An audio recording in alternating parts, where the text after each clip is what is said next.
Hi, this is Jim from What Visuals. I'm here with Michael Evans, who's presently located in Centerville, Utah, a stone's throw from that other famous city. And Michael was part of a legendary theater company, a mime company called Salt Lake City Mime Theater Company, and also very much involved in the amazing Festival of Fools in Holland, in Amsterdam. His company went there and performed with the festival on numerous occasions. One of the, well, I guess, one of the first groups to perform in the company, or one of the first festivals you were performing with the company. So let's just hear about your involvement with the mime company. How you got into the mime company? Were you interested in mime from an early age, or how did that start? I was an art major at the University of Utah, and I was involved with the first 5 years I was in college. I was drawing and painting, especially nude models. Quite a few of our nude models came from the dance department. The art majors were encouraged to keep up with the times, and not just keep up with the times, was to find new ways of doing things. And we had some wonderful, wonderful creative people there. There's a performance artist named Paul McCarthy, who's become world famous. He's represented at the Tate Gallery in London. And then there was another famous man, Richard Taylor. He did the movie Tron. He was he had his own light show called Rainbow Jam that was quite a bit more than a light show. And then he did 7-Up commercials. He was involved with the first Star Trek. And then there's a interesting story about that, but that's not my story. And then he made the movie Tron, and he's still right at the forefront of movie making. And then as far as performance art, Paul McCarthy is unique. So we were encouraged to do new things in different ways. And one day, through Paul McCarthy, I bought a videotape, portable videotape machine. And I went over to the dance department with the idea of making myself useful there, because modern dance is a very visual medium. So the people I worked with, one of the first groups I worked with had done a mime workshop with a man named Daniel Sorkin. Do you know his name? No, I don't. Daniel, no. I've been looking for people who know who Daniel Sorkin is, and I haven't found out yet. If Hmm. anybody hearing this interview knows about Daniel Sorkin, Sorkin, please get in touch with me, because I'd be happy to know more about him. Well, this group of modern dancers decided to integrate black and white mime with modern dance and contemporary music, meaning contemporary music, because every quarter, we were on the quarter system, they'd have to do performances and shows. And so for their spring show, they did a show that was anchored in mime. And it was an awfully good show. And I dare say that the having the portable video there made that show a lot better. We shaved off about 80% of rehearsal time, Nice. examining what we did. Oh, it was magic in those Yeah, days. no kidding. That was reel to reel, right? Yes, it was reel to reel and very portable, Right. and it was the hit of the spring, and we kept doing that show. The original Great Salt Lake Mime Troupe, which we eventually called ourselves Great Salt Lake Mime Troupe, was a dance company with its own live jazz band, and we used black and white mime as a gimmick. Hmm. We went to the International Mime Festival in at Viterbo College, Wisconsin in 1974. And I'll say it right here. The Europeans were just incredibly good. Dmitri the Clown was there, Blumenschanz was there, a Czech expatriate named Sitor Turba. There was also a Czech group there, Ladislav Fialka, but he was on kind of on everybody's bad list because he had cooperated with the Soviets after the invasion of Oh, Czechoslovakia oh, in 1968. oh. But his onstage mime work was like watching a movie. It was really great. Yeah, However, I photographed all those guys in the festival in Philadelphia. so you know about Ladislav Fialka's work. Yes, yes, I do. I have pictures of him from his show and that he performed in Philadelphia along with Sidibor, Sidibor's work and a bunch of others that performed in Philadelphia. I'm not sure what year that was, but yeah. I had seen some films with Fialka, and then Sitor Turba was in a class of his own. He was so good. Yeah, he was brilliant. But the Americans that we saw, except for one exception, who I'll mention in a second, were bad imitations of Marcel Marceau. And it made me angry. And so art major me just went out of all boundaries and scheduled a show for our group, for the Great Salt Lake Mime Troupe. Because we were all there. We came to see what was going on. And I said, we've got to do a performance. We've got to show that our country at least has better ideas Mm, than imitation Marcel Marceau. nice. And so, yeah, we got it done.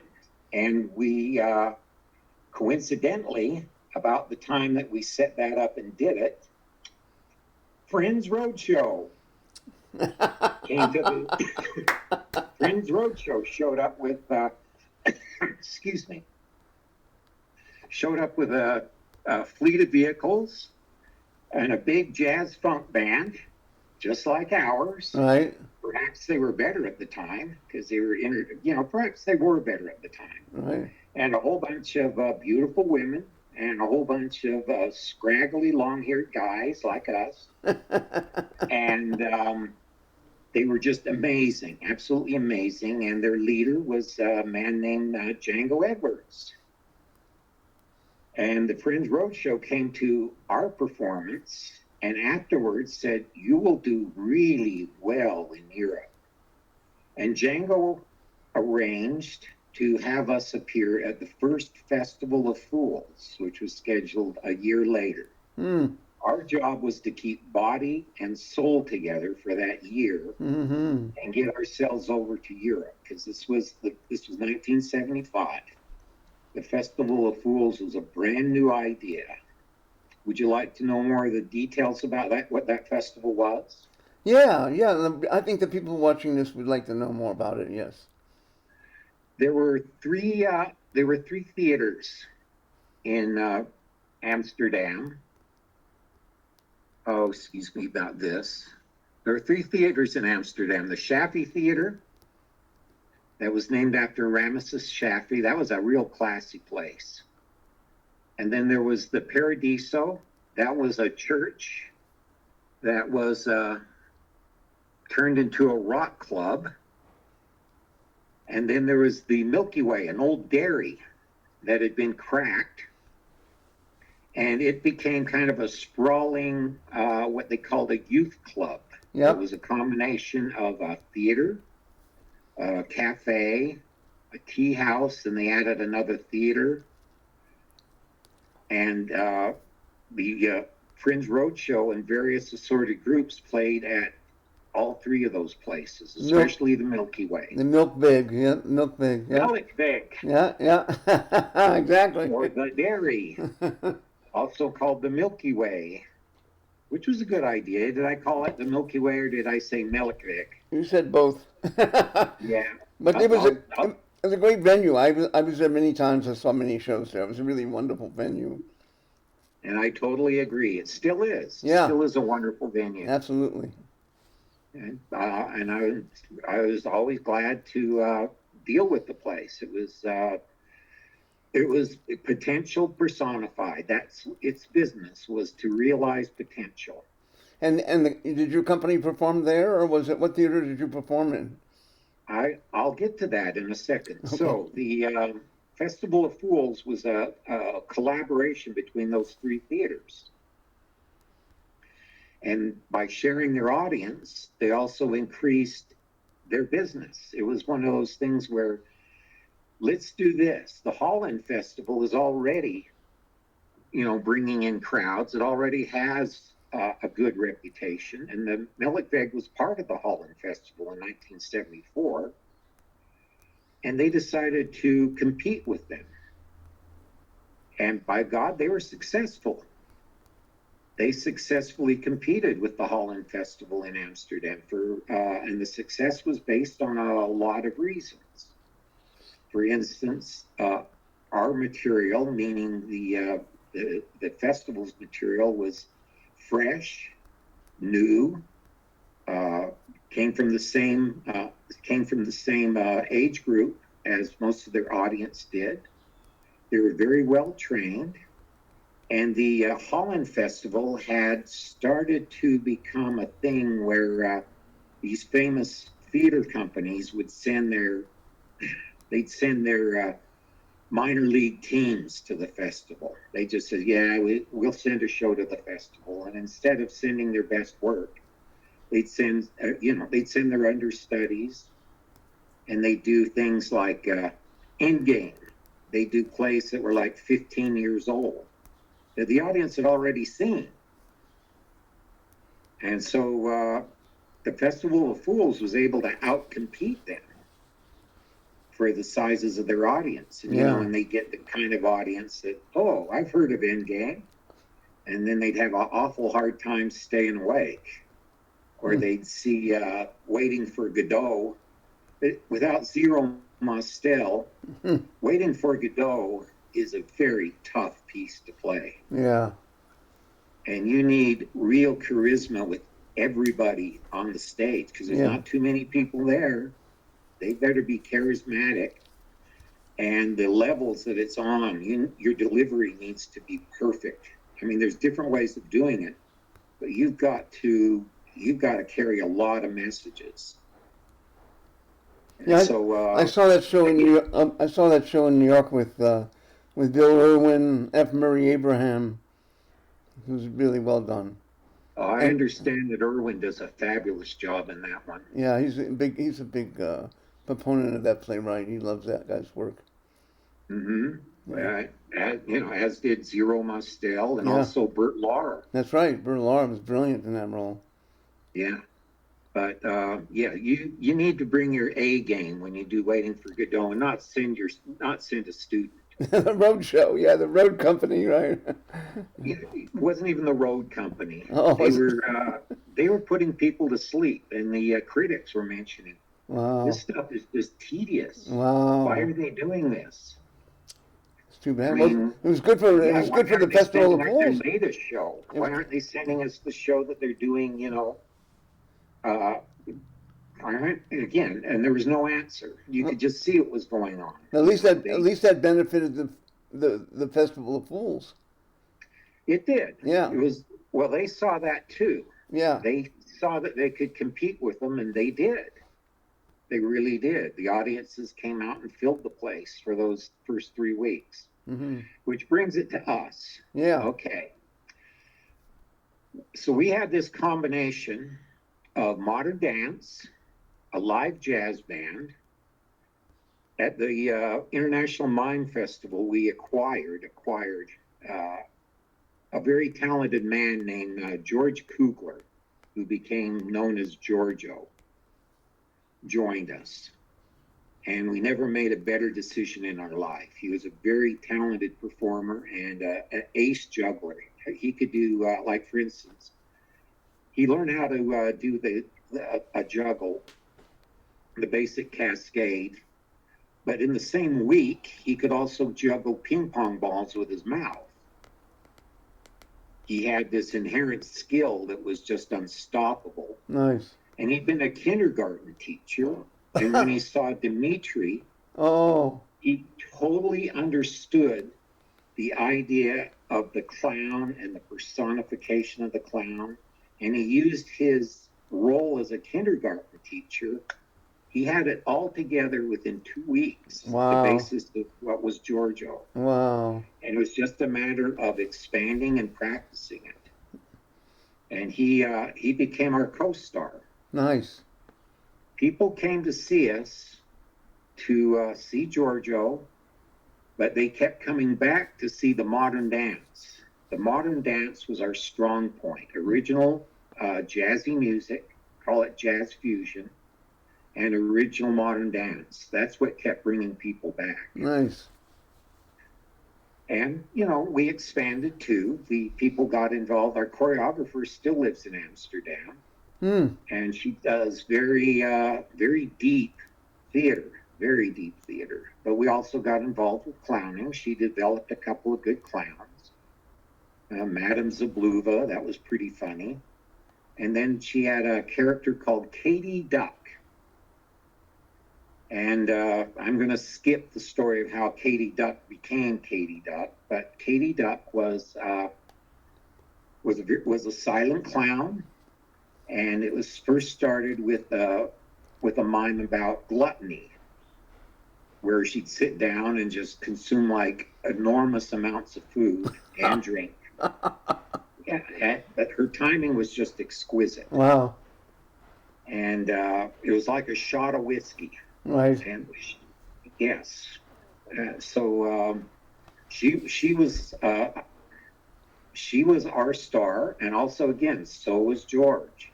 And as our choreographer, Katie was also, you know, I hate to say the brains of the company because she was more of an emotional, very powerful emotional presence. And well, I helped shape it. What can I say? Me and my videotape machine. It's watch this, and they could say, "Oh, that works. So that works. So that works." Yeah, yeah. And I could make suggestions. We try them out. Oh, that works. That works. So the mime troupe was my painting. Hmm. Nice. So when we first arrived in Holland, um, Django or somebody understood what we were doing, and we were booked into some very fine theaters. We were booked at The Hague. We were booked at Die Lantaarn, the Lantern in Rotterdam.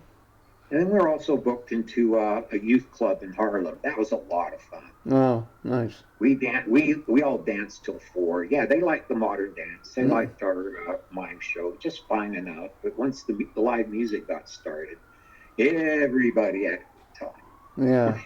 Because we danced till 4, literally that night. So our first appearance was a week before the Festival of Fools proper, and it was at the Milky Way. And in my first book, which I'm going to reach around and show you, this is my first book. I describe our reception at the Milky Way at the Melkweg. It was magical. They'd never seen anything like that. Hmm. And that was a performance that literally soared. It was very vertical. I had all these shapes. And then the music was just bleed your ears good. And people were stunned, absolutely stunned. The Festival of Fools itself put us in the Shafi Theater, the classiest of the bunch. Nice. And we were up at the top floor, and people would hike those 3 stories just to groove on the modern dance. Oh yeah, they liked George. They really liked George. They Right. liked his juggling. He did his part really well. They liked our goofball mime, but they came for the dance, and they really did. So what can I say? How many years did the company perform at the Festival of Fools? Every year, Every year. Wow. as a company and as individuals, I think Giorgio Pujo or Giorgio. I'm going to just stick with Giorgio or George. Right. He was at every one. Huh. Nice. Katie is Katie Duck she also had a group called Group in Italian called Gruppo, and she performed at the Festival of Fools. So she was there, say, 8 of the 10 of them. She Mm-hmm. was there all but 2, maybe. Right. Well, one thing that was quite funny was in the 1980 Festival of Fools, which, the program for that is like 52 pages. Friends Roadshow is called the sister company of the Great Salt Lake Mime Troupe. Wow. Well, I think it's hilarious. I mean, because our group. I wasn't in the group at the time. Our group had a strong female energy, Yeah. and I must say that the Fringe Roadshow was always a bunch of shaggy footballers, despite having some gorgeous women in the group. Yeah, They, Django. Django. Michael talks about that. yeah, he was the shaggiest and the most football-y of the bunch. But again, then there was also real class acts like Rick Parrott and Michael Novotny. They had some really talented people there. Nice. And then some of the best theatrical technicians in the world worked for them. So that's the first Festival of Fools, and a little bit afterwards, and so that's where we came from. Johnny, my co-writer, was always puzzled. He said, "How did such a group come out of an obscure mountain town in the Rocky Mountains?" Yeah. And the answer is actually pretty easy. It was because of jet travel. The University of Utah and Westminster College had and still have a great jazz department and a great dance department. And they still work on being world class. There's also a college here, Snow College. And if a student goes to Snow College, which is a private school, they are taught by faculty from Juilliard, and it's like a prep school for Juilliard. Right. If you can hack that program and if you can match that, you're ready for Juilliard. Wow. Nice. And so that it still happens. Yeah. And then the program up at the University of Utah is also extremely good. I'm talking about jazz. Right. We generate a lot of great performers. Nice. And then dancers from all over the world come to Utah to study dance at the colleges here. Nice. It is, and they generate some powerful performers. Nice. And the line still goes back to Amsterdam. Some of them study with Katie Duck in Amsterdam. Mm-hmm. Quite a few others go to Berlin. In Berlin, you're able to actually, have a place to live, and you don't have to work 23 hours a day just to keep a roof over your head. Mm-hmm. You're able to, do your menial work, but you're also able to do dance. You're able to make a living and do your work. And they have a very appreciative audience there for experimental, very modern dance.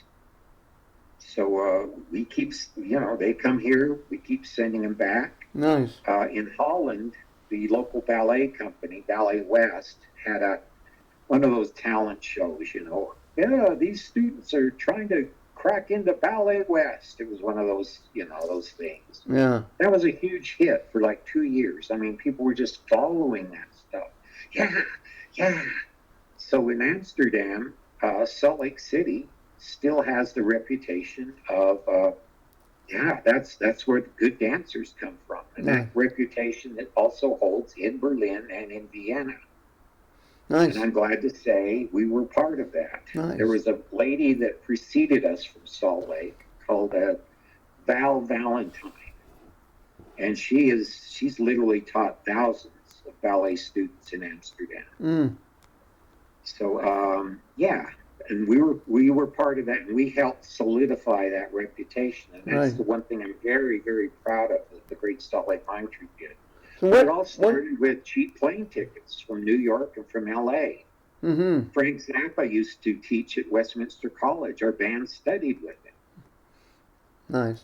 So what Yeah. prompted you to do a book of such enormity on the Festival of Fools? What was it that prompted you to put this volume together? Uh, uh, an administrator from the Milky Way, the Melekveg, who's no longer with us, I'm sorry to say, sent me all of the programs from the Festival of Fools, Oh, just mailed them to me one day in 2010. oh, It was just the most amazing thing. There was one or two that were missing, and then I started looking around. I made a trip to Amsterdam in 2011, got some more of them. Not only that, but other fools gave me copies, which I had a scanner with me, and nice, so I'd scan them. nice. And so by 2014, I had all the programs from the Wow, Festivals of Fools. wow. And after I published that little memoir of mine, that little 120-page memoir of how the Great Salt Lake Mime Troupe made that, that journey from a obscure mountain town in to Amsterdam, and and a festival that lasted over a decade. Right. I had all these here, and I said these should be printed, and I wanted to print them as close to original size as I could. Mm. And so that's why I picked a large book. I'm going to just demonstrate this again. Yeah. And So then, so what's the yeah, format? What's the format size of the book? the format size, it's approximately 9 inches by 12 inches. Wow, It's 2 inches thick wow, and weighs 5.2 pounds. wow. That's a volume. That's Major, yeah, that's major that's tome. 2.2. Yeah, that's 2.18 kilograms, and I'll figure out the rest of it. So yeah, Right. that's why it's 640 pages. But it's based on these programs. It's all those programs from those 10 years, and then we rely on programs from other festivals because it just wasn't the Festival of Fools. The Festival of Fools was part of the biggest movement in international theater during the late 20th century, and that's physical theater. I Mm. mean, you're a part of that movement. Yeah, yeah, absolutely. You are, and Yeah, so is the Biddle Stiffs. yeah. So is Cirque du Soleil. Uh, it's too bad that the Big Apple Circus is no longer in business Oh, they are in because business. They are in business. they're back in business. Yeah, they're coming back this year. They actually hooked up with Circus Roncalli, and they're doing a joint show this year at Lincoln Center. Good. Yeah, I'm glad because they were when they formed in 1978, 79, that really gave a push to that international movement. yeah. So I mean, the founders of the original Big Apple Circus, which is Paul Binder and Michael Christensen, are no longer connected to the circus per se. It was basically went bankrupt at one year, and then another company purchased the name and the history and some of the other things. But yeah, but it's still around. The Big Apple Circus is still happening, which is great. That story's being told too. Cirque du Soleil is in receivership, but they're still doing shows. Right. I don't know about Blue Man Group. They're still performing. Okay, good, Yeah. because they're under the same receivership as Cirque du Soleil, Right. and they now are getting into business talks. Yeah. Julie Exactly. Taymor's work became world famous too. Yes. Absolutely. Lion King on Broadway, Yeah. that wonderful movie Frida, Right. and that one of the scariest movies I've ever seen, with Anthony Hopkins in it, Titus. You Titus. ever seen that thing? No, never Titus. No. T. It's based on Titus Andronicus. Oh, It's okay. literally sick. It's about sexually perverted violence. Is that Julie directed that? Yeah, Oh, I have to check that out then. Okay. Yeah. yeah. Anthony Hopkins doesn't particularly like it. It also has Jessica Lange in it. Ah. Yeah, but for pure visuals, it's fantastic. Gotcha. I think she I did happen to. the Beatles. Hmm? The Beatles movie was there was a. I think there was a movie based on the Beatles songs or something that she directed also. Well, I'd like to know more about that. But Yeah. so the Festival of Fools has people who played in the Festival of Fools touched all of those different companies in various ways. Right. And we mentioned how they touched those different companies in various ways. And the greatest physical actor of our generation, Robin Williams, is even mentioned in the book. Rob. Why? Because before he became Mork from Ork, he actually applied to the Festival of Fools. But Mm. yeah, he got a better job. I don't blame him. he used to Not at perform. all. He used to perform on the steps at the Met as a street performer back in the day. Yes. Yeah, he was a very funny performer in the street. He did a couple of seasons in the street before.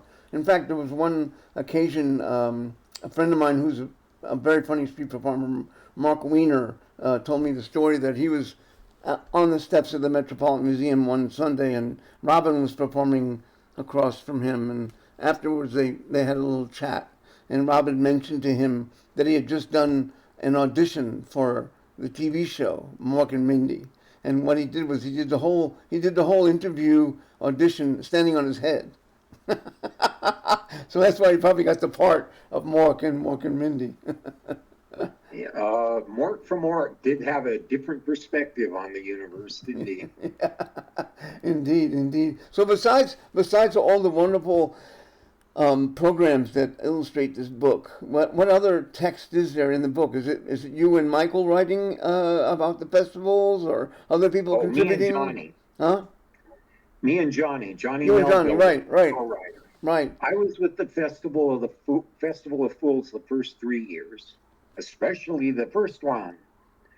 And Johnny was involved with pretty much all of the festivals of fools after that. Gotcha. Because, yeah, I went back to America and went back, got my art degree, and became an engineer, worked for a living. Right. But I kept a close eye on things. Yeah, yeah.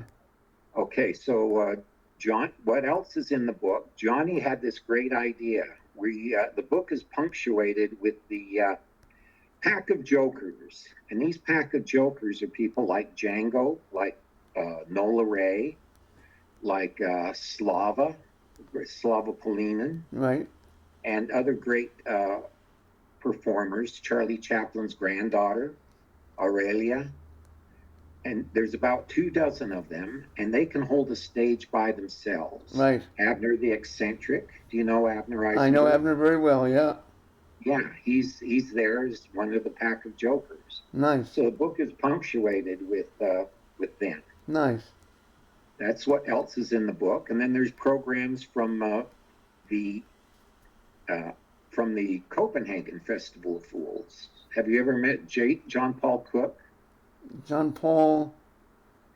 John Paul Cook or Abner would teach up at the Del Arte School in Blue Lake, California. Oh, okay, okay, gotcha. They kind of like swapped jobs for about 10 years. I, JP was doing it. Oh yeah, JP would do it, and then Abner would do it, and then JP would do it. I And Abner gotcha. would do that. So yeah, and JP lives up in Copenhagen, and he sent me a group of programs from that. So that's in anything that has anything to do with the Festival of Fools. Isn't it We've got programs nice? for. Nice.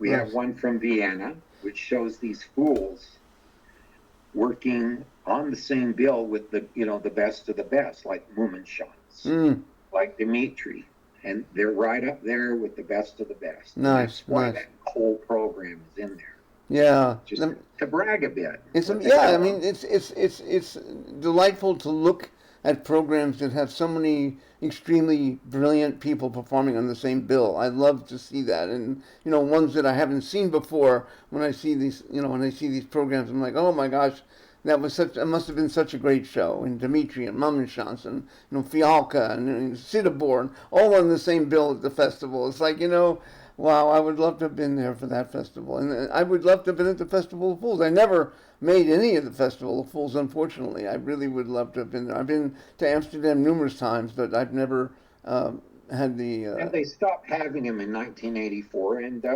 Yeah. Johnny tells why. It's ironic. That was an age in the early 80s when there was a lot of public support for the arts. And then there was a reaction. That was the age of Reaganomics and Thatcherism. And in 1984, the groups that were doing very well they wouldn't do as well. Doing these festivals, they'd make less money. Right. And it was kind of like, it's probably one of the reasons why those big companies somewhat abandoned the Holland Festival, because they were making more money, just staying home. Yeah, right. Kind of. Yeah, kind of. But Johnny mentioned that they had more work that they could do, and it was all more remunerative than the festival could pay. Gotcha. But it wasn't very long, like maybe 1 year, 2 years, where they sure in the hell wished they had the festival again. Mm-hmm. Because Thatcher and Reagan threw everybody out of work. Yeah, yeah. And then Django Reagan wouldn't even support the ballet company that had his own son in it. And Django did a couple of festivals in Barcelona more recently. Barcelona's in there because, let me give you the context. There was a reunion in the 1990s. Django had this idea, let's do a reunion in 1995. And it was very successful. Mm-hmm. And so they had another reunion in 1996 that was also held in Barcelona. Very much through the good graces of Tortel Poltrona. Does your audience know about Tortel Poltrona? I don't think so. Well, Tortel was a Catalonian. He was from a traditional clown from Catalonia. And in the 90s, about the time of in about 1994, he did Clowns Without Frontiers. Johnny mentioned Clowns Without Frontiers. Of that organization, and they did these great traditional riffs and routines in refugee camps during those horrible wars in Yugoslavia, the ex-Yugoslavia. That organization still exists. I believe Moshe Cohen is U.S. representative. Well, now they call it Clowns Without Borders now. Yes. Yeah. Is that the same one? That's the same organization? Yeah, same one. Oh, okay. Oh, yeah, I'm very familiar with them. I know Moshe. Yeah, I photographed him performing in New York a couple times. Yeah. That's a great organization. Tortel is the founder of that organization. Oh, okay. Okay, gotcha. Nice. And that is how the center of gravity, as I call it, of the Fools movement left Amsterdam and relocated to Barcelona. See. There's an enthusiastic audience. Barcelona's a party town. Yes. There's an enthusiastic audience in Barcelona for anything entertaining. Mm. And then Spain, post-Franco years, they also like good movies, good entertainment, and they have a great artistic history that they're quite proud of. Right. And it's no longer, you no longer get stood up against the wall and shot for being an artist. Yeah. Which is, thank gosh. Tortel survived those days. Thank God that changed. I am too. Oh. But Django, after 1996, the move towards Barcelona was a big thing. It's part of everybody's circuit. Mm-hmm. We used to tour like in West Germany for bread and butter, or up into Denmark. But then it just made sense as things developed. My own company, I was with Footsbarn Theater. Have you ever heard of them? What's the name of it? Footsbarn Theater. No. What's more? No. Okay, it has a long history too. It's quite a phenomenon. They played on every inhabited continent. Nice. And of course, they're in the book, and they were in the original Festival of Fools. Nice. That's when I joined them.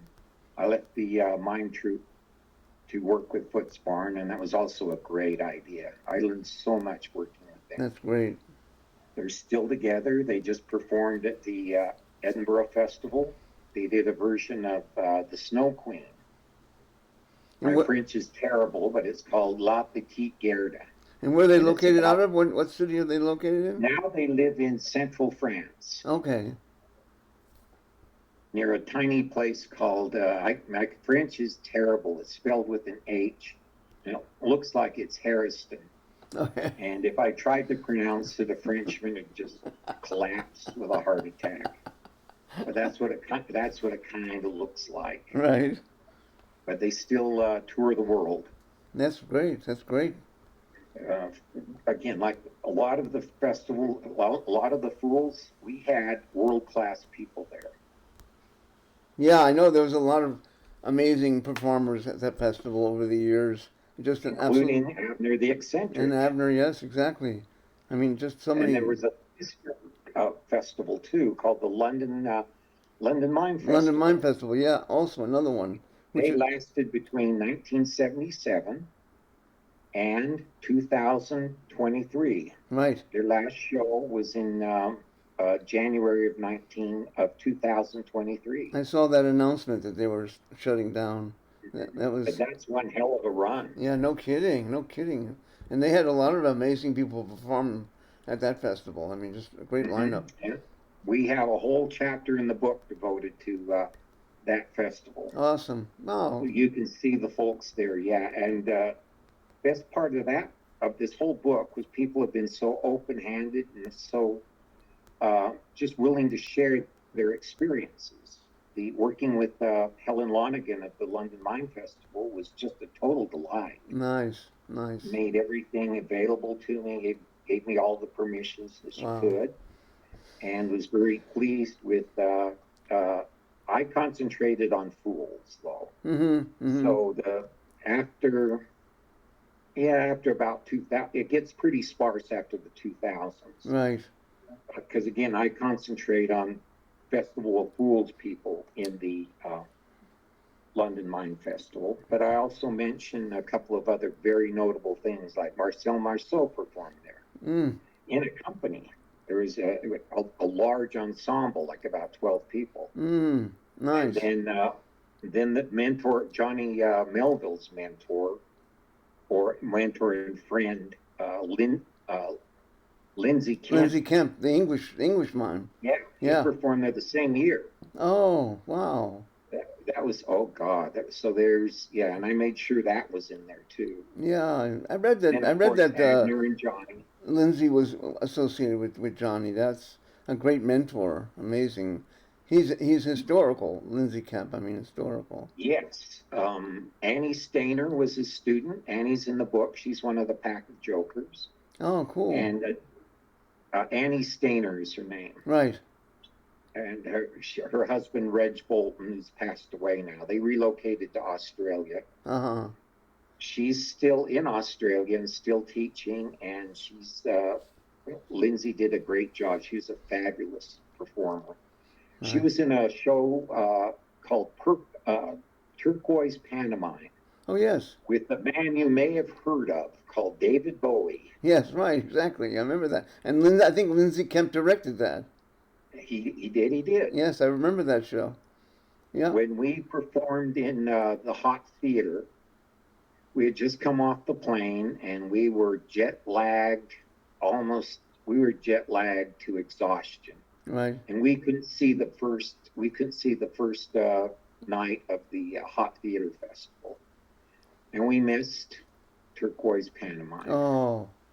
However, because of Lindsay Kemp and his wonderful loyal associates, we have pictures from Turquoise Pantomime. Nice. It was him and Jack Burkett, and then another gentleman who's still alive gave us pictures from that period of time. So it was nice. And I had heard of Lindsay Kemp because I was a David Bowie fan. Yeah, right, right. Yeah, he taught David Bowie mime. He changed David Bowie from being, they called, it's called Denmark Street in London. And its alternative name is Tin Pan Alley. Mm-hmm. It's like 52nd Street in New York, Right. Tin Pan Alley. Right. It was called Tin Pan Alley for the same reason. David Bowie used to, just hustle up and down Tin Pan Alley, banging on piano, selling songs. He also ran a pretty good band, Mm-hmm. and he just kept trying to make hit records. Right. And then he was interested in theater. His first hit single, Space Oddity, Mm-hmm.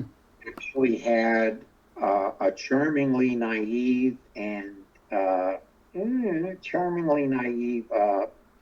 illustration, where he acted out Major Tom's story. But once he started working with Lindsay Kemp, he became quite a bit more than that. Yeah. He became quite a bit more than just another guy banging piano on Tin. Well, I bet he was. I bet it changed him. And it did. Well, it changed his recorded work very well. Right. It changed it. The biggest proof is Hunky Dory in 1972. That's definitely post Lindsay Kemp. Mm. And he had the whole new. He was transitioning, and then he created a whole new character that, because of Lindsay Kemp, that took over the world. He created Ziggy Stardust. Exactly. Exactly. And all that I lay at Lindsay Kemp's feet. He cleaned up his character, cleaning up, and he made it more perceivable, and it had a story. Right. And Ziggy was an international hit. Yeah, no kidding. Before it was kind of nebulous. Yeah, yeah, yeah. Well, let's all tie this whole thing up by just telling whoever you think should be reading this amazing, beautiful volume about the Festival of Fools. I mean, anybody interested in theater and movement and fools Right. and clowns and I mean, it's a historical document. Theatrical history. Yes. And it's located, the focus of it is international physical theater. And it's from this point of view how this particular festival in the Netherlands touched the entire world, and the people that were all part of this. And they touched the whole world of that, all the way from Australia, even in Russia. There's the Mirror Caravan that went between Moscow and Blois, France. Again, I can't pronounce French. It looks like Blois, but it's not pronounced that way. And the Berlin Wall fell during that time. Oh, yeah. 50 theater companies toured from Moscow to Western Europe, and were there for the fall of the Berlin Wall. That wasn't planned that way, but it sure happened. Yeah, yeah, yeah. And then, again, it goes as close to the present as we could. It goes right up to the London Mime Festival. It even covers the Barcelona NCI, the Nouveau Clown Institute that Django Edwards initiated. And Right. I was glad to see the Nouveau Clown Institute in action last year when we were launching the book. Nice. And one thing I do want to say is we've got quite a chapter on clowns in service that describes Clowns Without Borders, and it describes Clowns in Rebellion, a group that Johnny Melville was associated with, that also did performances in refugee camps in places where people had almost nothing to laugh at. Mm. Yeah. But these folks are able to make people laugh, whose lives are just affected every day by hideous violence. Yeah, yeah. And then it also gets into New York. You know Matt Mittler? Of course. I don't know him. I don't live in New York. It also describes Matt Mittler's work. Yes, brilliant company. Brilliant company. And then I sneak in I sneak in my friend Javi Burgess. Hubby. I was just at Yeah, hubby's. I was just at hubby's 83rd birthday party. fantastic. Yeah, He has taught thousands of performers, not only juggling, but yeah. he's one of the giants of the theater. Same thing with his ex-wife, Julie Finelli in San Yes, yes. Francisco. Judy, yep. Absolute giants, and I'm glad too that we have mentioned them. That's This nice. is quite a long outro, but I need to mention this. This book is for people who want to see these connections, Yeah, and it has primary material. You're holding in your hands the same things that the audience saw, right, which that is the audience held in their hands. It's as close as you can get to actually being there and in the pages of a book. having access to these programs, which technically should have been destroyed Throw or it away. I mean, It don't was a thrown miracle. away. Yeah, I mean, it's an amazing collection of programs from a festival that was really legendary and historical, and all the people that performed at the festival over the years are just world renowned. I mean, it's an amazing Yes. collection of like you said, of links together of all these great people. Thank you, Michael. We appreciate it very much, and cheers.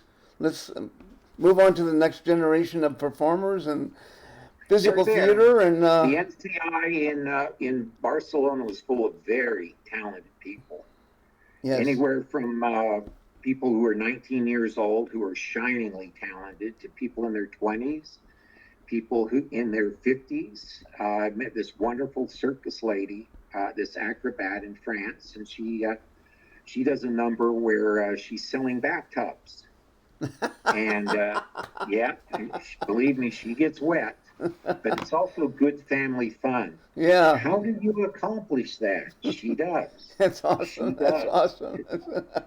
Well, take Oh, care of yeah. yourself. Thank you very much for the interview. Again, cheers again. Thank you. Talk to you again.